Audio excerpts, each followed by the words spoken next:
Bonjour, j'espère que vous allez bien. Alors je ne sais pas si vous êtes comme moi, mais j'avoue que chaque année je redoute l'arrivée de Yom Kippour. Et cette année je me suis dit que j'aimerais bien essayer d'avoir envie que Yom Kippour arrive et de vous donner envie que Yom Kippour arrive et vraiment de voir ensemble comment cette journée qu'on appelle en général Yamim Noraim, on appelle ça un jour redoutable. En vérité, c'est un jour formidable. C'est un Yom Tov, c'est un jour qui est bon.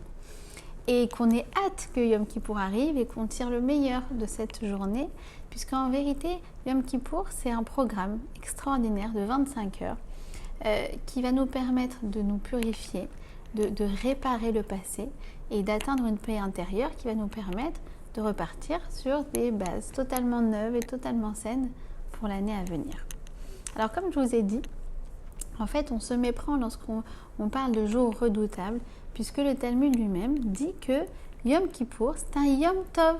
C'est écrit Lo hayu yamim tovim le Israël, ke chamesh asar be'av, ou ke Yom Kippourim. Il n'y a pas eu de jour plus formidable, plus heureux que pour Israël, pour le peuple juif, que le 15 Av et le jour de Yom Kippour. Ah, c'est un Yom Tov, c'est un jour bon, c'est un jour formidable. Pourtant, on a l'impression que c'est un jour où on va faire l'étalage de notre casier judiciaire.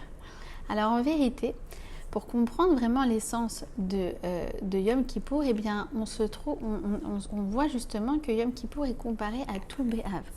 Tou B'Av, c'était une fête où les jeunes filles devaient se faire belles, elles devaient emprunter des robes, elles devaient mettre des choses qui leur sied particulièrement pour qu'elles se sentent jolies. Elles sortaient dans les champs et ainsi on organisait des mariages. C'est-à-dire que le jour de Tou B'Av était destiné à ce qu'on se sente belle. En vérité, le jour de Yom Kippour aussi. C'est-à-dire que peut-être le jour de Yom Kippour, toute l'idée, ça va être de retrouver notre beauté intérieure. Pendant le reste de l'année, il y a beaucoup de moments où on se sent laide de l'intérieur, pleine de fautes, d'avérotes, de mauvais comportements, etc. Et le jour de Yom Kippour, en fait, est destiné à ce qu'on se sente belle de nouveau. Et sachez que c'est un jour qui a une force unique dans l'année. Et c'est un jour qui est vraiment au-delà de la nature. C'est pour ça qu'on l'appelle Chukat Olam. Chok, c'est toujours quelque chose qui est surnaturel. Pourquoi Yom Kippour est surnaturel? Alors le Rav Nevensal nous explique parce que en vérité, il n'y a rien qui peut changer le passé. Tout ce qu'on peut faire, ça peut changer le présent, ça peut impacter l'avenir, mais le passé, on ne peut pas le changer. Eh bien, c'est vrai pour tous les autres jours, sauf pour Yom Kippour. Puisqu'à Yom Kippour, eh bien, lorsqu'on va regretter nos fautes, eh bien, on va réécrire notre histoire. Là-haut dans les cieux, eh bien, si je regrette un moment de m'être perdue, de ne pas avoir mangé cachère par exemple, eh bien, on va écrire, non, ce jour-là, elle a mangé cachère. Mais non, c'est pas vrai. Oui, mais le fait que je regrette ma faute, que je fasse teshuva, on va expliquer comment, eh bien, ça va me permettre de réparer mon passé et d'écrire une nouvelle histoire à la lumière de ce que, en fait, j'aspire à être. Alors, quelles sont les conditions pour ça? Alors, le Rambam nous dit, écoutez, c'est très simple, c'est un exercice en 3 points. Le premier, c'est charata, c'est regretter sincèrement ce que l'on a fait. Ensuite, c'est vidouille, c'est exprimer, verbaliser mon acte, j'ai fait ça, ça et ça. Et enfin, Kabbalah La'atid, c'est s'engager de façon sincère à ne pas recommencer. C'est tout. C'est tout, vous n'allez pas me croire. Dire quoi? Ça efface mon passé. Mais oui, c'est pour ça que c'est un roc, c'est illogique, c'est un cadeau merveilleux que Hachem nous a fait. Ça explique également l'attitude des Juifs de Kippour, ceux qu'on ne voit pas pendant tout le reste de l'année à la synagogue, mais qui se manifestent le jour de Kippour. Pourquoi ce jour-là? Parce qu'ils savent très bien que se cache un trésor extraordinaire derrière le jour de Yom Kippour qu'il ne faut absolument pas laisser passer. Alors le Rambam rajoute quelque chose d'extraordinaire que j'ai découvert cette année. Il dit que, en fait, ça c'est vrai que dans la mesure où on croit dans la puissance de réparation de Yom Kippour. C'est incroyable. Et ça demande de la émouna parce que c'est pas logique. Il dit Yom Kippour expie seulement ceux qui se repentent, donc je vous ai dit en 3 points, et qui croient en la Teshuvah que Yom Kippour apporte. Mais si quelqu'un ne croit pas en la puissance de Yom Kippour, alors Yom Kippour n'aura aucun effet sur lui. C'est écrit comme ça dans le Mishneh Torah. D'accord? Donc, pour chaque faute, eh bien, on a ce programme en 3 points. Mais le préalable de tout, eh bien, c'est de croire dans la puissance de Yom Kippour. Alors, j'aimerais essayer de passer en revue, en quelques minutes, le programme de Yom Kippour.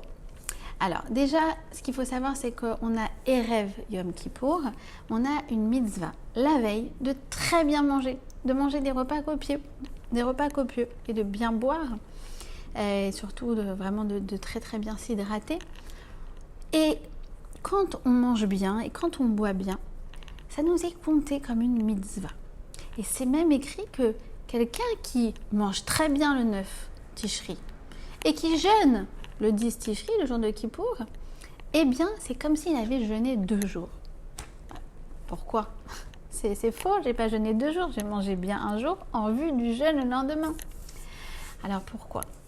Eh bien, tout simplement pour nous dire que de manger avec des bonnes intentions, eh bien, c'est une mitzvah, au même titre que de jeûner.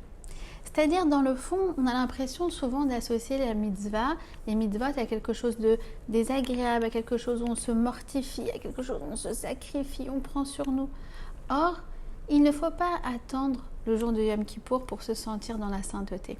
Même dans le quotidien, même lorsque l'on mange, même dans les actions terrestres, en vérité, on peut trouver de la Gdusha. Dès lors qu'on y met une bonne intention, eh bien finalement, on prend tout ce matériel et on l'élève vers le spirituel. Dans le fond, il ne faut pas attendre Yom Kippour pour essayer d'atteindre la sainteté. Elle est accessible pendant tout le reste de l'année.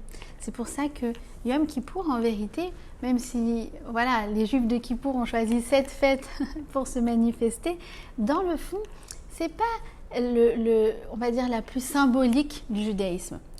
Pourquoi ?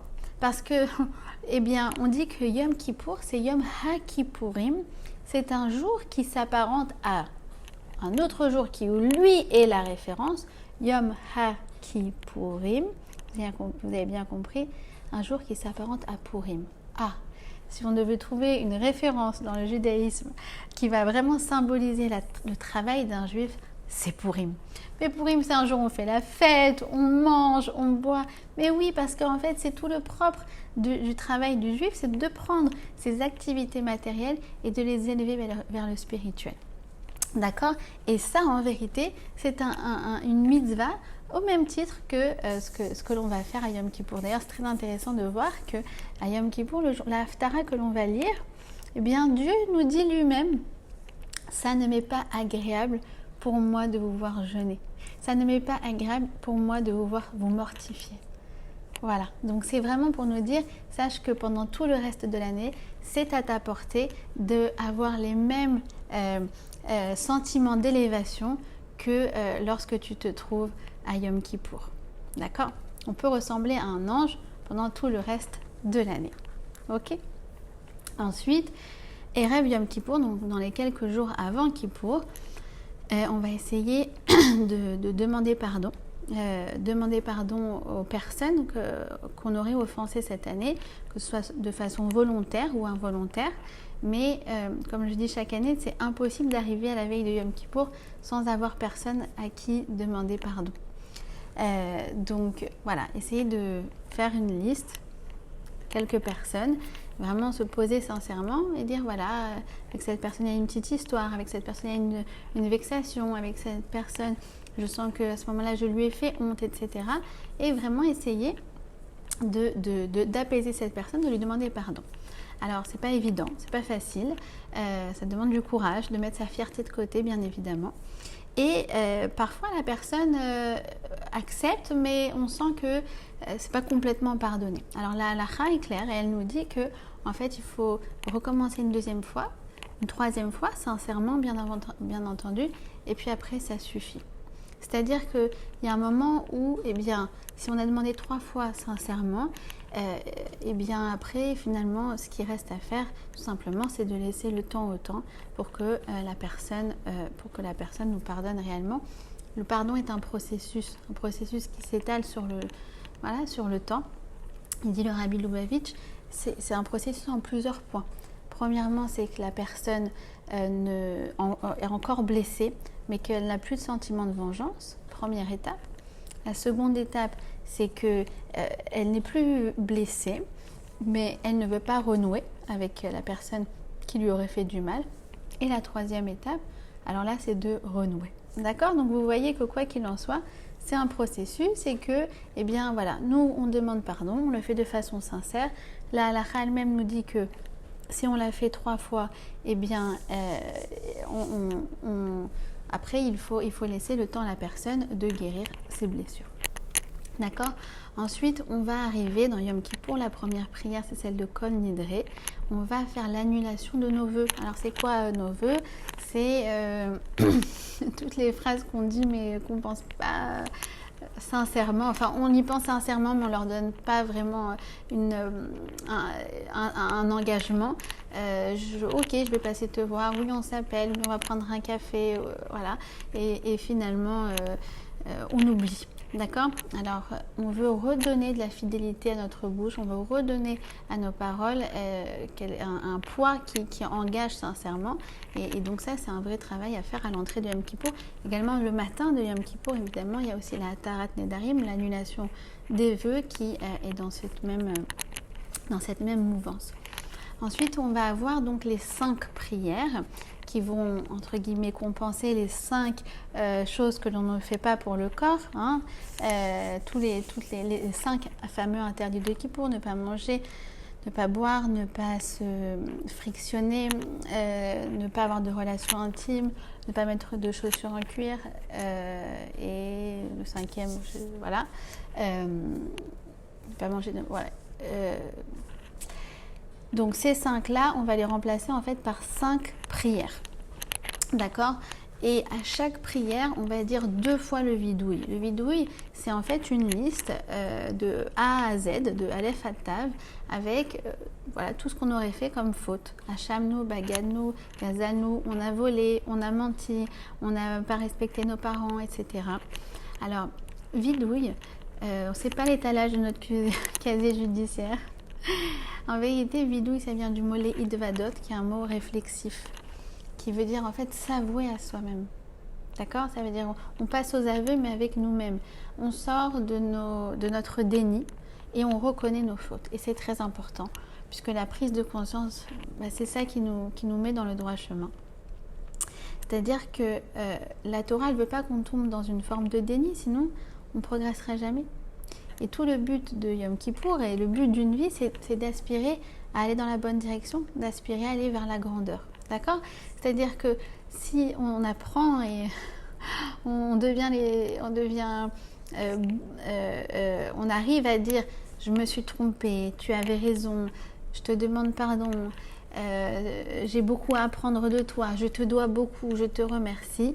Alors à ce moment-là, il y aurait beaucoup moins de conflits, insolubles. D'accord?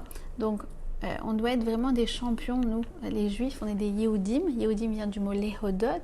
Et Lehodot veut dire remercier, veut dire reconnaître et veut dire aussi complimenter. D'accord? C'est-à-dire que, évidemment qu'il y a toujours des conflits dans les relations, puisque ça n'existe pas quelqu'un qui ne fait pas d'erreur. Il n'y a rien d'irrattrapable.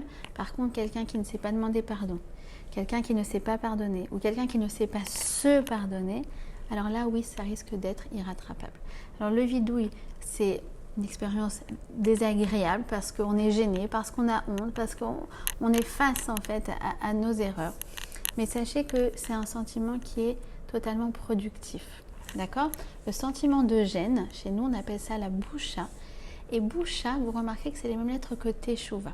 C'est-à-dire que quand on est gêné, c'est quoi en fait être gêné?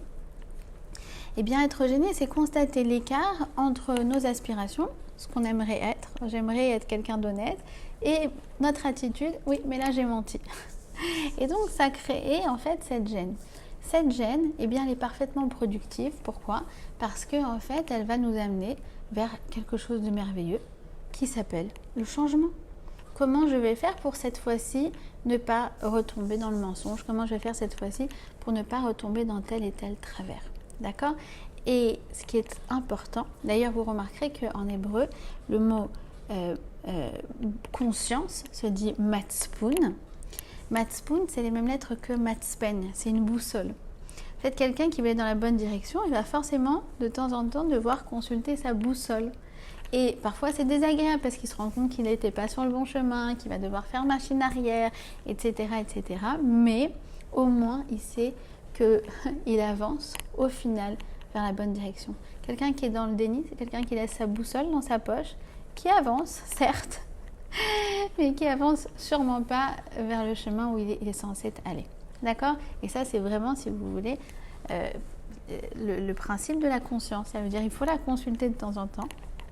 Et il faut que ce soit ponctuel. C'est-à-dire que quand on tombe dans des travers de culpabilité diffuse, mais qui sont pas liés forcément à quelque chose une attitude précise, mais qu'en fait on a une mauvaise opinion de nous-mêmes, on s'en veut pour un oui ou pour un non, qu'on est mal dans notre peau, etc. Alors là, attention, on n'est pas du tout dans une forme de gêne ou de culpabilité qui est productive, mais on est justement dans une culpabilité qui est diffuse et qui nous empêche d'avancer. D'accord? Donc, c'est pour ça que Yom Kippour, d'ailleurs, ne dure qu'1 jour dans l'année, pour nous dire que justement, la bonne culpabilité, eh bien, c'est celle qui est ponctuelle et qui nous amène vers le changement. D'accord? C'est pour ça que, eh bien, quand on fait le vidouille, nous dit Rabbi Nachman, il ne faut pas faire comme ça, il ne faut pas se frapper, mais il faut faire comme ça, comme pour dire... En fait, toutes ces choses-là, non, c'est pas moi. Moi, je sais quelle valeur j'ai. Moi, je sais quelles sont mes aspirations. Je sais ce que je souhaite. Et évidemment que j'ai des chutes au passage. Et je sais les reconnaître. Et surtout, je sais me relever de mes chutes. D'accord ? C'est pour ça que Yom Kippour, en vérité, c'est l'antidote contre ces sentiments d'autoculpabilisation diffus qui sont liés à notre personne. Non, on se dit, moi je suis bien, moi je suis quelqu'un de bien, mais à ce moment-là, je l'ai oublié. Je n'ai pas été à la hauteur, c'est vrai, et ça me gêne. C'est bien la preuve que c'est pas moi. Et je vais prendre sur moi d'essayer de changer. D'accord ? Ensuite, on va avoir, donc on va répéter les 13 attributs de miséricorde on va les répéter 26 fois. Le fameux Ya'avor Hashem Alpanav Vaikra. Hashem, El Rachum Vechanun Erer Apaim Verov Chesed, etc. C'est un texte que Dieu nous a légué.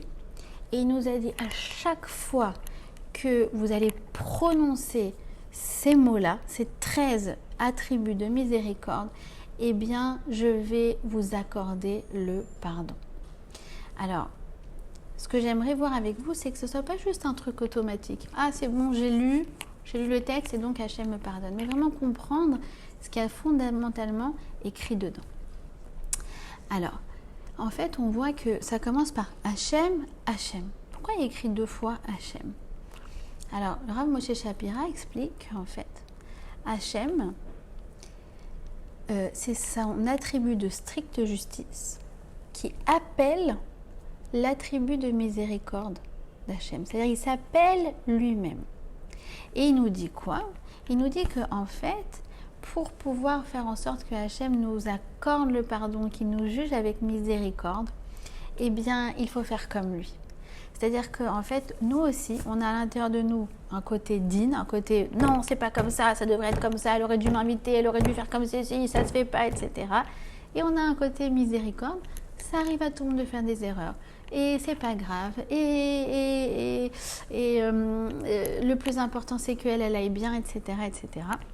D'accord ? Ce côté de passer outre et d'être beaucoup plus coulant. Eh bien, lorsque nous aussi, on active notre mida de miséricorde, et bien Hachem, il active sa mida de miséricorde. C'est tout simple. C'est-à-dire que chaque personne a à l'intérieur de lui une capacité à accepter et à tolérer l'erreur. Il suffit juste de faire en sorte de l'activer et voilà, après de passer outre. Et bien, lorsque l'on fait ça, et Hachem également, il fait ça. D'accord, Mida Keneged Mida. Hachem, entre guillemets, quand on dépasse notre nature dîne, eh bien, on force Hachem lui-même à dépasser sa nature de stricte justice. Et c'est comme ça que eh bien, Dieu nous accorde un jugement qui est large et qui est souple et qui est plein de miséricorde. D'accord? Alors évidemment, comme je vous ai dit au début du cours, le pardon n'est pas facile et c'est peut-être le second travail le plus difficile après donc celui de demander pardon, bien c'est de pardonner. Alors pardonner, ça demande aussi un vrai travail intérieur à la veille de Yom Kippour et pendant Yom Kippour. C'est pas simple, d'accord? Puisque comme je vous ai dit, certaines blessures restent vives même pendant longtemps et donc il va falloir forcément se montrer proactif pour pouvoir pardonner à quelqu'un. Alors je vais vous donner un conseil qui moi m'a énormément aidé. Eh bien c'est tout simplement l'emblème du pardon dans la Torah. Pour nous c'est Yosef. Yosef il a subi quelque chose que on ne peut pas plus insupportable que ça, puisque ses frères l'ont vendu en esclave. Je pense que c'est peut-être la pire épreuve auquel une personne puisse être confrontée. Et Yosef, eh bien, il va pardonner. Il va finir par pardonner à ses frères. Et qu'est-ce qu'il va leur dire? Il va leur dire, c'est pas vous qui m'avez envoyé en Égypte, mais c'est Hachem. C'est-à-dire qu'en vérité, comment on doit percevoir les choses? On doit percevoir les choses que de toute façon, l'offense qu'on m'a faite, la crasse, j'ai envie de dire, qu'on m'a faite, de toute façon, elle était décrétée dans les cieux. De toute façon, Hachem avait décidé ça. Pour quelle raison, je l'ignore. Mais quoi qu'il en soit, ça avait été décrété par Hachem. Personne ne peut lever le petit doigt sur moi si, entre guillemets, Hachem ne lui avait pas donné l'autorisation.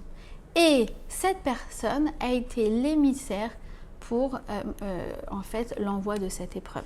Alors évidemment que ça ne résout pas tout, surtout quand on a l'impression que cette personne l'a fait de façon volontaire, mais quoi qu'il en soit, cela permet à chacun d'entre nous de rentrer sur la voie du pardon.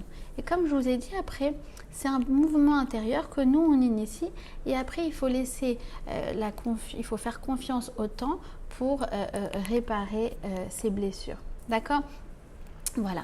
Ensuite, on va avoir l'année Ila. Donc, l'année Ila, c'est un moment d'une très très grande proximité avec Hachem. En fait, on dit que au moment de l'année Ila, il y a tous les verrous qui se brisent et qui font que au lieu de tout ce qu'on pourrait faire pendant l'année pour arriver à ce niveau-là, eh bien, au moment de l'année Ila, ça se fait de façon instantanée et on se retrouve véritablement devant le trône d'Hachem.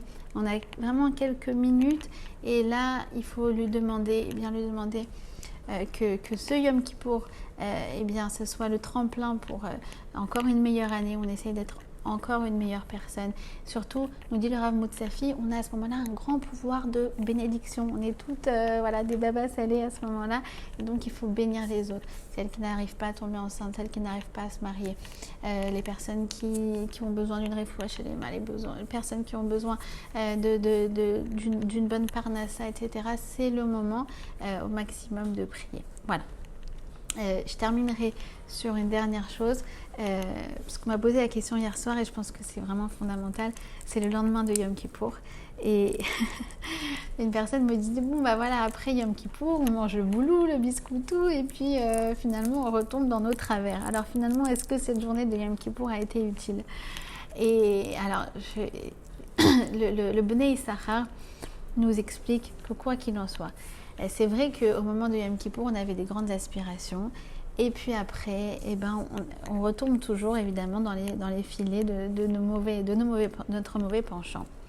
Mais ce qu'il faut savoir, c'est que les promesses, les aspirations que on s'est fait à Yom Kippour ne sont jamais stériles. Et si le lendemain de Yom Kippour, on rechute, on a dit la médisance, on n'a pas gardé Shabbat, on n'a pas mangé kasher, eh bien, il ne faut pas tomber dans le travers de dire, bah, tu vois, en fait, t'es qu'une nulle et ça n'a servi à rien. Non. Quoi qu'il en soit, ça a relevé le niveau, même si on ne le voit pas. Peut-être que sans Yom Kippour, on aurait dit plus de médisance. Peut-être que sans Yom Kippour, on n'aurait pas du tout gardé Shabbat, alors que là, on a juste craqué comme ça. Bref, chacune avec sa vie personnelle et ses exemples qui lui parlent. Mais il faut savoir que quoi qu'il en soit, il n'est impossible que des promesses qu'on s'est faites nous-mêmes à Yom Kippour ne naissent pas quelque chose de positif dans notre vie. Dans la vie, il n'y a pas de noir ou de blanc. Soit tu fais Shabbat, soit tu fais pas Shabbat. Chaque intention, même un demi-Shabbat, ça compte aux yeux d'Akadosh Baruch Hu. Et chaque intention positive, le jour de Yom Kippour, elle est valorisée par Hachem et elle va de toute façon porter ses fruits.